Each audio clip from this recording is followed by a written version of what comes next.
Well, we are officially at the halfway point of the season here at McKeon Park. Welcome in to Pregame Tomahawk Talk. I'm Ariel Pinsky, joined by Adam Gawkin and Devon Jarvis.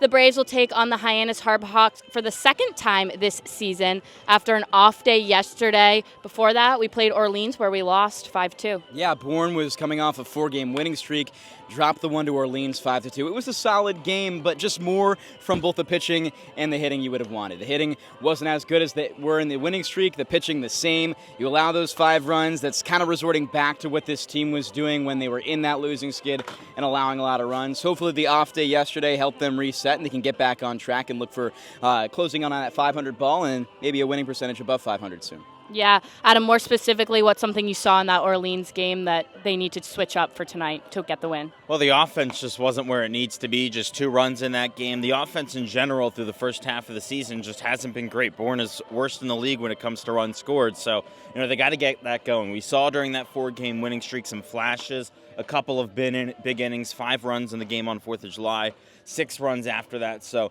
we know that they have it in them. We just need to see it now on a more consistent basis of those big innings and see this team put up some crooked numbers.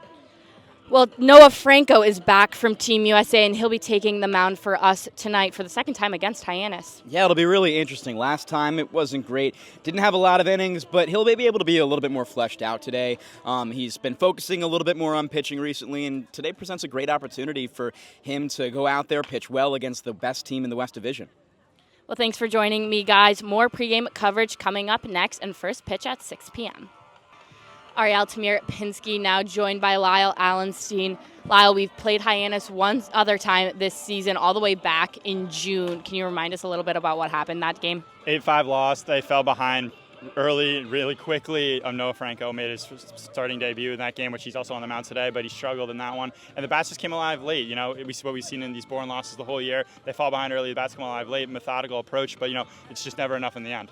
And Thomas Crabtree is on the mound for Hyannis tonight. What are we going to expect from him? Yeah, this is a really good pitcher from Tennessee, 6'4". He's thrown 6 2/3 innings so far this year for the Harbor Hawks. Hasn't give up any runs. He's really controlled with his approach. Only 4 walks. Really talented pitcher. The Bourne got to get some early.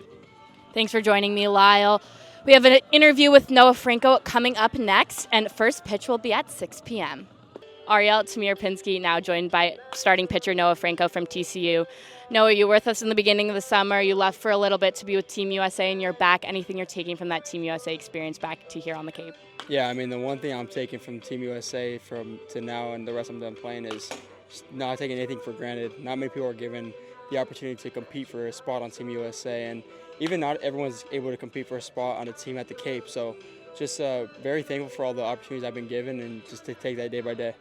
Yeah, and you started once here on the Cape before you went to USA, and it was against Hyannis. I know it was a while ago, but there's some familiar batters going up against you. Any kind of different strategy going up against them? The first time and this time, it's going to be the same strategy. We're just going to attack each batter, and just each pitch I throw, I'm going to have an idea behind it and have a plan, and just going to execute that plan. And I know you both pitch and bat, but on the Cape, you'll just be focusing on pitching now. Anything specifically you're looking to develop in your pitching?